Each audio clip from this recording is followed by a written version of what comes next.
and welcome to Scale Your Sales podcast. Have you ever thought, how can I move my client from resistance to a co-creating value-based relationship?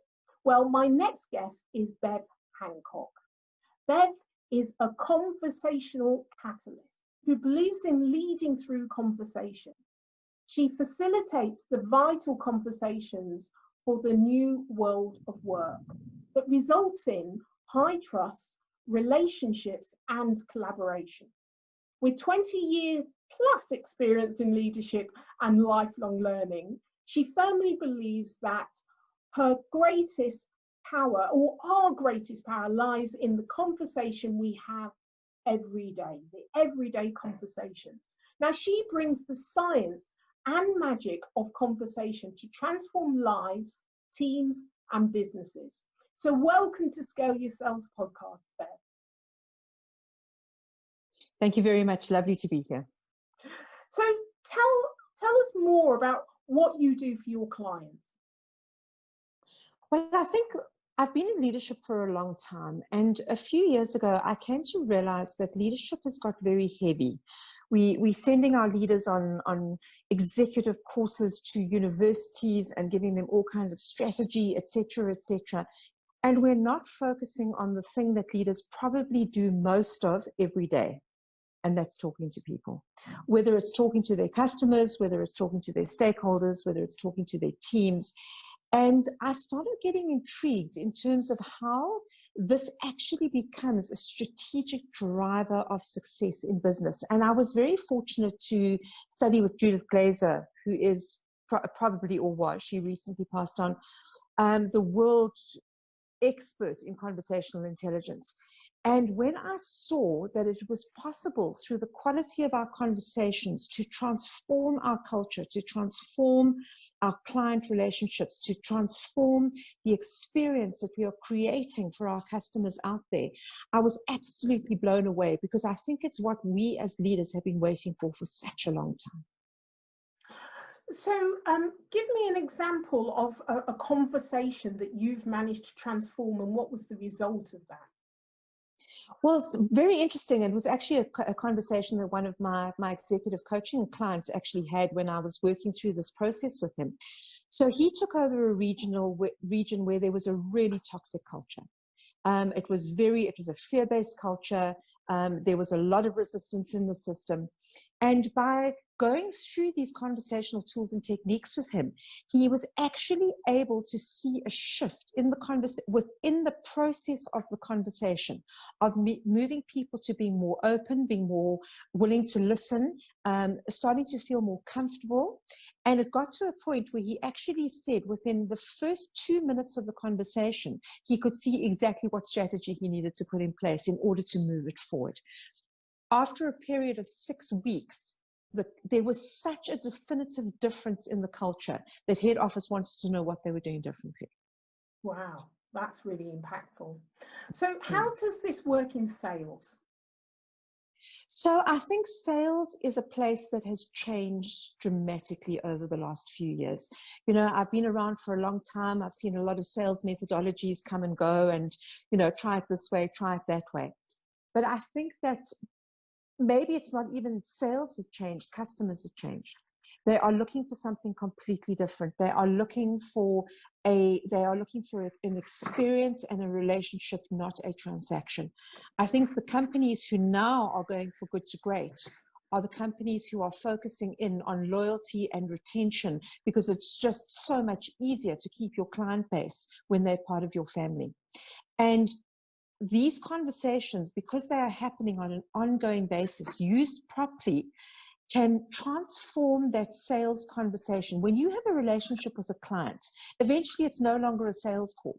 It's how are we going to work together? Yeah. So I think this is the real power of building that relationship through every single interaction that we have. And the salesperson becomes part of the chain to create the greater value. Because I think on the other side of the salesperson, there's also a conversation with the inside of the organization that they need to make sure that there's the seamless experience that the customers are going to receive at the end of the day. Fantastic. Yeah, totally agree with that. Mm. So how does the conversation change depending on the makeup of the group, whether it's an internal conversation? So does a diverse group change the type of conversations that they hear, or the type of conversations that you would initiate? I think the level of diversity certainly does, because I think, you know, for me, context is everything. You've always got to work within the context that you are having the conversation in. And because there are so many nuances that diversity brings, there are, let's face it, a lot of biases. Some of them we know about, some of them we don't know about. And so many of those things shut down the conversation. So the question is, how do we open up the space for people to step from difference and diversity into a space of being fully human, where we meet each other to get the best possible result from everybody? And I think that we're very quick to look for formulas, but you know, when you sit and you listen to people and you allow multiple perspectives and you allow the rich diversity in South Africa, we call it the Rainbow Nation, because there are so many colors and so many different perspectives and so many different cultural influences. It makes a richer conversation. So I think what diversity does for us is it invites us to embrace the full richness of what everybody in the group has to bring. And then how do we take that and turn our sales into something exponentially more powerful because of that? It reminds me of a beautiful process where you know, you've got the seller and the buyers, and it's often a group of anything from 5 to 12 people. So it's a decision-making unit, and influencers and stakeholders. In a complex sale, there's so many more people involved. But actually, when you pull all of that together, the seller and what they have, what value they have to bring to the table, and working in partnership, and constantly the conversations evolving to try and reassess what is important in what we're trying to do, whether it's for the customer's customer or you know, for you know, a particular department. You know, understanding how the conversation evolves, that you're all working together. And it's not, sales traditionally has often been very much, you know, we're selling to you and you're receiving. Actually, this is more of an equal conversation where we all have value to bring to solve this problem, to co-create collectively. And that's the beauty in the conversation, really, in that there's an equal balance of power. Very, very much so. And I think, you know, salespeople are beginning to realize that there's a process they need to go through. So anybody who goes into a sales conversation is going to meet a certain level of resistance, because somebody new coming in. You know, what have you got? You know, you obviously want to sell me something. So that, you know, those barriers tend to be up. So part of perhaps the real start of the conversation is, are we doing less talking and more listening? And are we tuning in? Are we asking questions? Are we finding out who our customer really is? And that the problem that we might perceive to be is not necessarily the problem they have. And just by spending some time in that conversation, you can uncover so much more of this. And the shifting of what we call shifting of the trust needle starts when you make it about them and not about you. And I think this is a big shift for salespeople, because salespeople generally are better at talking than they are at listening.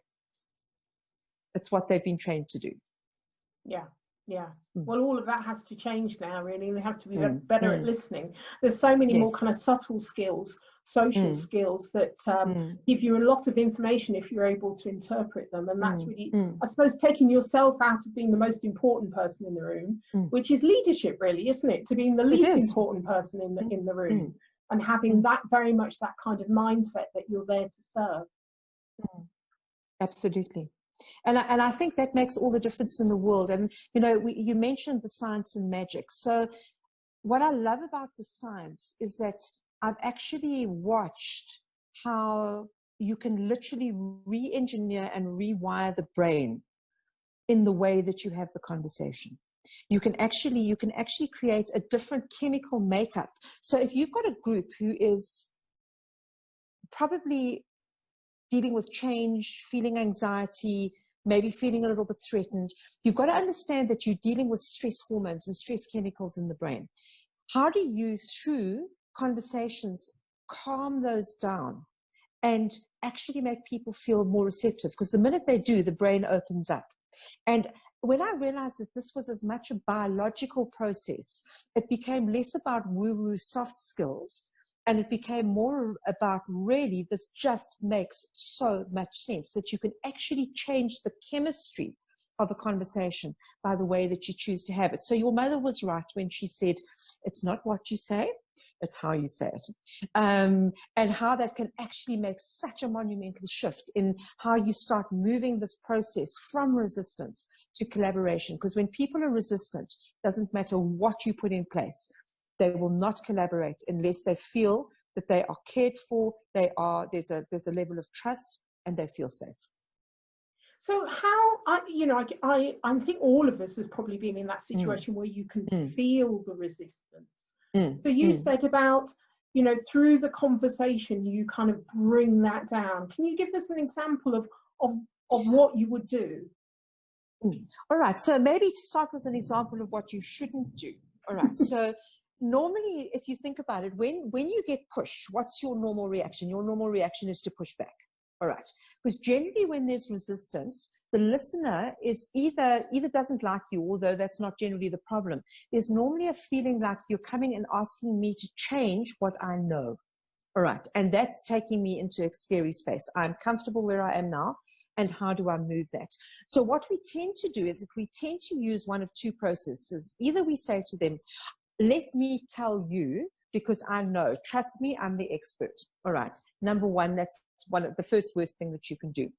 The second thing that you shouldn't be doing at this stage, and this sometimes goes against some of the sales training you might have received, is that this is not the time for influence. All right, to try and persuade and to get them to do something. So I possibly would go back to a conversation that I've had with a colleague who is now having to shift the way that they are looking at the world of speaking, for instance.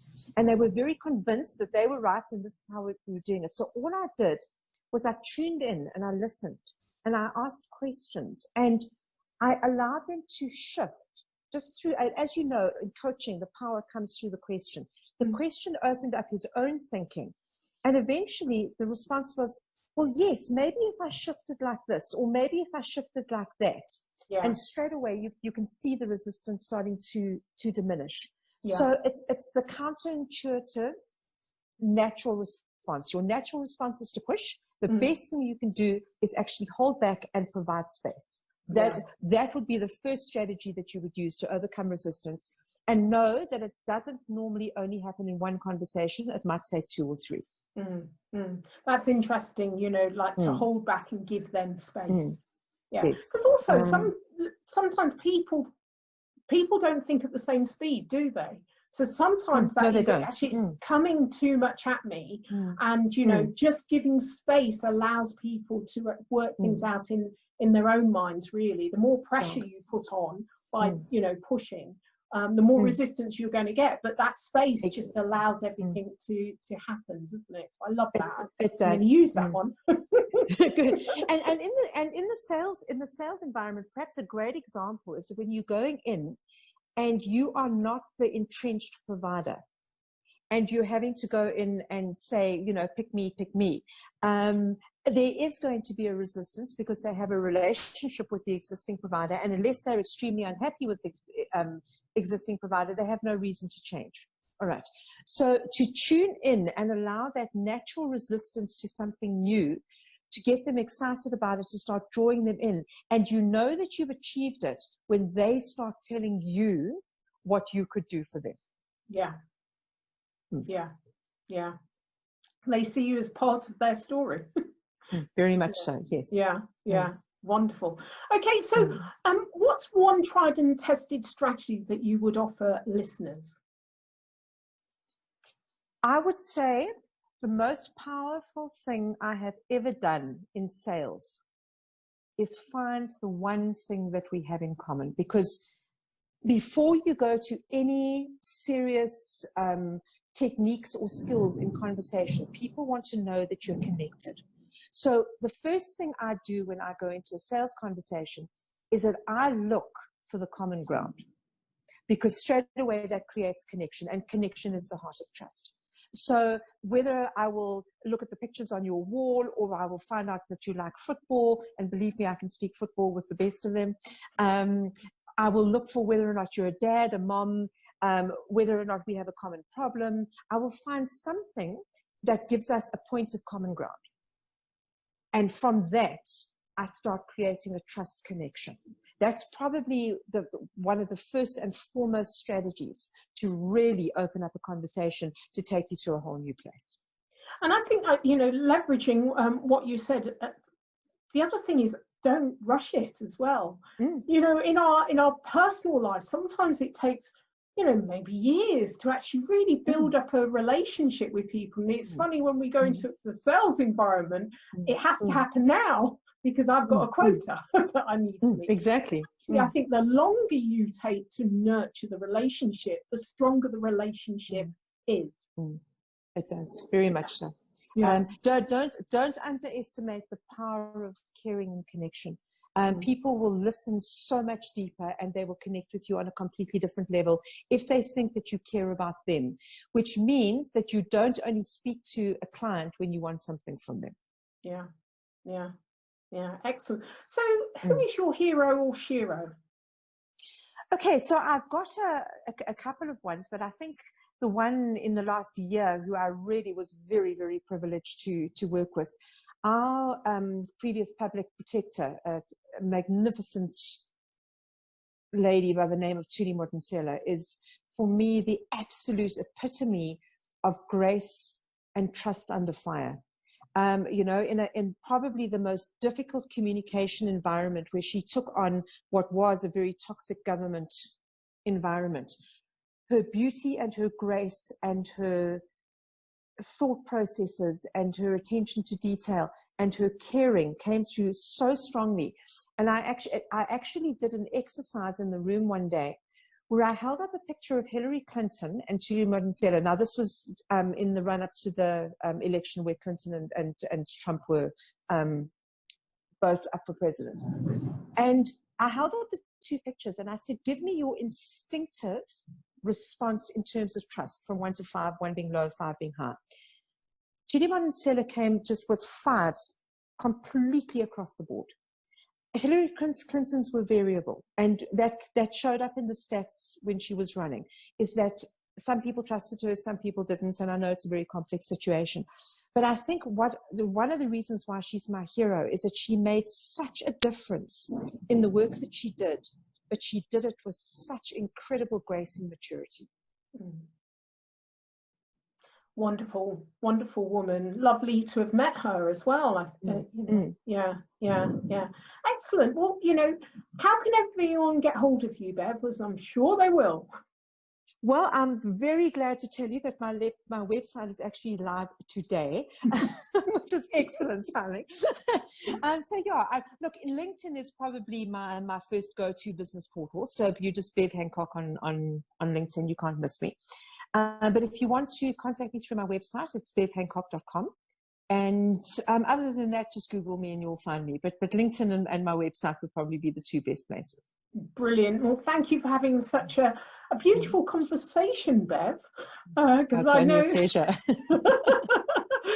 It's always wonderful talking to you, Bev. So thank you so much for being a guest on Scale Your Sales.